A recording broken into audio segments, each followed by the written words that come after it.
Hi all, അസ്സലാമലൈക്കും. Welcome back to Silnas kitchen.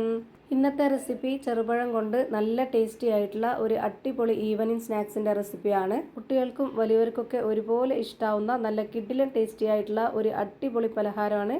അപ്പോൾ ഇതെങ്ങനെയാണ് തയ്യാറാക്കിയെന്ന് അറിയാനായിട്ട് വീഡിയോ സ്കിപ്പ് ചെയ്യാതെ മുഴുവനായിട്ടൊന്ന് കണ്ടു നോക്കണേ. റെസിപ്പിയിലോട്ട് കിടക്കുന്നതിന് മുമ്പായി സിൽനാസ് കിച്ചൺ ചാനൽ ആദ്യമായിട്ട് കാണുന്നവരാണെങ്കിൽ പ്ലീസ് ഒന്ന് സബ്സ്ക്രൈബ് ചെയ്തേക്കണേ. ഒപ്പം തന്നെ ഈ വീഡിയോസ് നിങ്ങൾക്ക് ഇഷ്ടപ്പെടുകയാണെങ്കിൽ ഒരു ലൈക്ക് ചെയ്ത് ഷെയർ ചെയ്ത് സപ്പോർട്ട് ചെയ്യാനും മറക്കരുതേ. ഇനി നമുക്കിത് എങ്ങനെയാണ് തയ്യാറാക്കിയെന്ന് നോക്കാം. ഈ പലഹാരം തയ്യാറാക്കാനായിട്ട് ഞാനിവിടെ 5 ചെറുപഴമാണ് എടുത്തിട്ടുള്ളത്. ഇനി ഇതൊരു പാത്രത്തിലേക്ക് ഇട്ട് കൊടുത്ത ശേഷം കൈ വെച്ചിട്ട് ഇതുപോലെ ഒന്ന് ഉടച്ചെടുക്കുന്നുണ്ട്. ചെറുപഴം എന്ന് പറയുമ്പോൾ പാളയംകോടനോ അല്ലാന്നുണ്ടെങ്കിൽ പൂവൻ പഴമോ ഞാലിപ്പൂവനോ അങ്ങനെ ഏത് പഴത്തിൽ വേണമെങ്കിലും ഇതേപോലെ ചെയ്തിട്ടെടുക്കാവുന്നതാണ്. നന്നായിട്ട് ഉടച്ചെടുക്കണ്ട, ഇതുപോലെ കുറച്ച് കട്ടകട്ടയായിട്ട് ഉടഞ്ഞു കിട്ടിയാൽ മതി. ഞാനിപ്പോൾ ഇവിടെ ഈ ഒരു 5 പഴവും ഇതുപോലെ നന്നായിട്ട് ഉടച്ചെടുത്തിട്ടുണ്ട്. ഇനി ഇതിലേക്ക് അരക്കപ്പ് അളവിൽ 1 കപ്പ് ചിരകിയ തേങ്ങ ഇട്ട് കൊടുക്കാം. പിന്നെ ഈ ഒരു പലഹാരത്തിന് നല്ലൊരു മണത്തിന് വേണ്ടി ഒരു 2 ഏലക്കയും ഇട്ട് കൊടുക്കുന്നുണ്ട്. ഇതൊരു മധുരത്തിൻ്റെ പലഹാരം ആയതുകൊണ്ട് തന്നെ 3 ടേബിൾ സ്പൂൺ അളവിൽ പഞ്ചസാരയും കൂടെ ഇട്ട് കൊടുക്കുന്നുണ്ട്. ഇനി നമുക്കിതൊന്ന് മാറ്റി വെച്ചേക്കാം. അടുത്തതായിട്ട് ഒരു കാര്യം കൂടി ചെയ്യാനുണ്ട്. അതിനായിട്ട് ഞാനിവിടെ ഒരു മിക്സിയുടെ ജാർ എടുത്തിട്ടുണ്ട്. ഇതിലേക്ക് ആദ്യം 2 ബ്രെഡ് ഇതുപോലെ ഒന്ന് പൊട്ടിച്ചിട്ട് കൊടുക്കാം. 4 ബ്രെഡാണ് ഇതിന് വേണ്ടത്. ഞാനിവിടെ ആദ്യം 2 ബ്രെഡ് പൊട്ടിച്ചിട്ട് കൊടുത്തതിന് ശേഷം പിന്നീട് 2 എണ്ണവും കൂടെ എടുത്തിട്ട് പൊട്ടിച്ചിട്ട് കൊടുക്കുന്നുണ്ട്. ഒരുപാട് നന്നായിട്ട് ചെറുതാക്കി പൊട്ടിച്ചിട്ട് കൊടുക്കണമെന്നില്ല, ഇത് പൊടിച്ചെടുക്കാനുള്ളതാണ്. ഞാനിപ്പോൾ ഇതാ 4 ബ്രെഡും ഇതിൽ പൊട്ടിച്ചിട്ട് കൊടുത്തിട്ടുണ്ട്. ഇനി ഇതൊന്ന് പൊടിച്ചെടുക്കാം. ഇനി പൊടിച്ചെടുത്ത മിക്സിനെ ഈ ഒരു പഴത്തിലേക്ക് ഇട്ട് കൊടുക്കാം. ഈ ഒരു ബ്രെഡ് പൊടി മുഴുവനായിട്ടും ഇട്ട് കൊടുക്കണം. എന്നിട്ട് കൈ വെച്ചിട്ട് ഇതുപോലെ നന്നായിട്ടൊന്ന് യോജിപ്പിച്ചെടുക്കാം. നമ്മുടെ ഈ ഒരു പലഹാരം നല്ല സോഫ്റ്റായിട്ട് കിട്ടണം. പുറമേ കുറച്ച് ക്രിസ്പി ആയിട്ടും അകം നല്ല സോഫ്റ്റായിട്ട് വേണം കിട്ടാനായിട്ട്.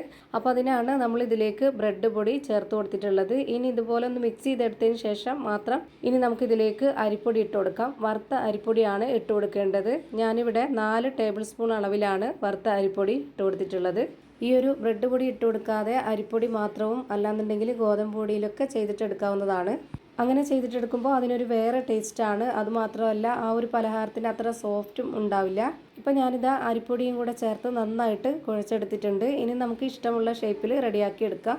ഞാനിപ്പോൾ ഈ ഒരു ഷേപ്പിലാണ് റെഡിയാക്കി എടുക്കുന്നത്. കുറച്ച് കുഴഞ്ഞിട്ടാണ് ഇപ്പോൾ നമുക്ക് ഈ മാവ് ഇരിക്കുന്നത്.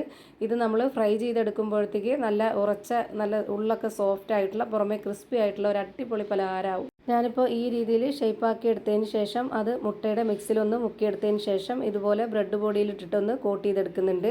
ബ്രെഡൊക്കെ ചേർത്തത് കൊണ്ട് തന്നെ നല്ല കുഴഞ്ഞിരിക്കുന്നതുകൊണ്ട് ഇതിൻ്റെ ഷേപ്പൊക്കെ പോവും. അപ്പോൾ നമുക്ക് ഈ ഒരു ബ്രെഡ് പൊടിയിൽ കോട്ട് ചെയ്തെടുത്തതിന് ശേഷം ഒന്നും കൂടി ഇത് ഷേപ്പാക്കി എടുക്കണം. ഞാനിപ്പോൾ ഇതിൽ ഒരെണ്ണം കൂടെ കാണിച്ചു തരാം. ഇതുപോലെ കുറച്ച് മാവ് എടുത്തിട്ട് കയ്യിൽ വെച്ച് ഈ മാവൊന്ന് റെഡിയാക്കി എടുത്തിട്ട് ഈ ഒരു ഷേപ്പിലാക്കിയിട്ട് നമുക്ക് മുട്ടയുടെ മിക്സിലൊന്ന് മുക്കിയെടുത്തതിന് ശേഷം ബ്രെഡ് പൊടിയിലേക്കും കൂടെ ഒന്ന് കോട്ട് ചെയ്തിട്ടെടുക്കാം. ഇപ്പോൾ കണ്ടില്ലേ, ഈ ഒരു രീതിയിലാണ് കിട്ടിയിട്ടുള്ളത്. ഇതേപോലെ നമുക്ക് എല്ലാം ചെയ്തിട്ടെടുക്കാം. ഇനി നമുക്കിതൊന്ന് ഫ്രൈ ചെയ്തെടുക്കണം. അതിനായിട്ട് ഒരു പാൻ സ്റ്റൗവിലേക്ക് വെച്ച് ഫ്ലെയിം ഓണാക്കി കൊടുത്തിട്ടുണ്ട്. കുറച്ച് ഓയിൽ ഒഴിച്ചു കൊടുത്തതിന് ശേഷം ഓയിൽ നന്നായിട്ടൊന്ന് ചൂടായിട്ട് വരുമ്പോൾ ഇതിലേക്ക് ഓരോന്നോരോന്നായിട്ട് ഇട്ട് കൊടുക്കാം. ഇത് മുങ്ങിക്കിടക്കുന്ന രീതിയിൽ ഒരിക്കലും ഫ്രൈ ചെയ്തെടുക്കരുത്, അപ്പോൾ ഇതിൻ്റെ ഷേപ്പൊക്കെ വിട്ടു പോകും. അതുപോലെ തന്നെ ഇതിന് ഒരുപാട് ഫ്ലെയിമിൻ്റെ ആവശ്യമില്ല. ലോ ടു മീഡിയം ഫ്ലെയിമിൻ്റെ ഇടയ്ക്കുള്ള ഒരു ഫ്ലെയിമിൽ വെച്ചിട്ട് വേണം ഇത് വേവിച്ചെടുക്കാനായിട്ട്. ഫ്ലെയിം കൂട്ടി വെച്ചാൽ പെട്ടെന്ന് തന്നെ കരിഞ്ഞു പോവും. അതുകൊണ്ട് ഇത് പ്രത്യേകം ശ്രദ്ധിക്കണം. ഇത് വെന്ത് കിട്ടാനാണെങ്കിലും ഒരുപാട് ടൈമൊന്നും വേണ്ട, വളരെ പെട്ടെന്ന് തന്നെ വെന്ത് കിട്ടും. ഇപ്പോൾ ഇതിൻ്റെ എല്ലാം ഒരു സൈഡ് വെന്ത് കിട്ടിയിട്ടുണ്ട്. ഇനി മറ്റേ സൈഡ് കൂടി ഒന്ന് വെന്ത് വരട്ടെ. ഇപ്പോൾ ഇതിൻ്റെ 2 ഭാഗം വെന്ത് കിട്ടിയിട്ടുണ്ട്. ഇനി നമുക്കിത് ഓരോന്നോരോന്നായി എണ്ണയിൽ നിന്ന് കോരി മാറ്റാം. ഇപ്പോൾ ഇത് കാണാനും തന്നെ നല്ല ഭംഗിയാണ്, അതുപോലെ തന്നെയാണ് കഴിക്കാനും നല്ലൊരു വെറൈറ്റി ടേസ്റ്റി ആയിട്ടുള്ള ഒരു അടിപൊളി പലഹാരമാണ്. ഞാനിപ്പോൾ ഇവിടെ എല്ലാം ഫ്രൈ ചെയ്ത് ഒരു പാത്രത്തിലേക്ക് മാറ്റിയിട്ടുണ്ട്. ഇനി ഇതിൻ്റെ അകം എങ്ങനെയായിരിക്കുന്നതെന്ന് അറിയാനായിട്ട് ഞാനിതൊന്ന് പൊട്ടിച്ച് കാണിച്ചു തരാം. ഇപ്പോൾ ഇതാ ചെറുപഴം കൊണ്ട് നല്ലൊരു കിടിലൻ ടേസ്റ്റി ആയിട്ടുള്ള ഒരു അടിപൊളി പലഹാരം റെഡിയായി കിട്ടിയിട്ടുണ്ട്. ഇത്രയേ ഉള്ളൂ ഇന്നത്തെ വീഡിയോ. വീഡിയോ ഇഷ്ടമായാൽ ലൈക്ക് ചെയ്യാനും കമൻറ്റ് ചെയ്യാനും ഷെയർ ചെയ്യാനും മറക്കരുത്. അതുപോലെ തന്നെ ഞാനിടുന്ന പുതിയ വീഡിയോസ് നോട്ടിഫിക്കേഷനായിട്ട് കിട്ടുന്നതിന് വേണ്ടി സബ്സ്ക്രൈബ് ചെയ്ത് ബെല്ലൈക്കൺ അമർത്തി അതിൽ ഓൾ എന്ന ഓപ്ഷൻ എനേബിൾ ചെയ്ത് കൊടുക്കാനും മറക്കരുത്. പുതിയൊരു വീഡിയോയുമായി വീണ്ടും വരും. Thank you for watching.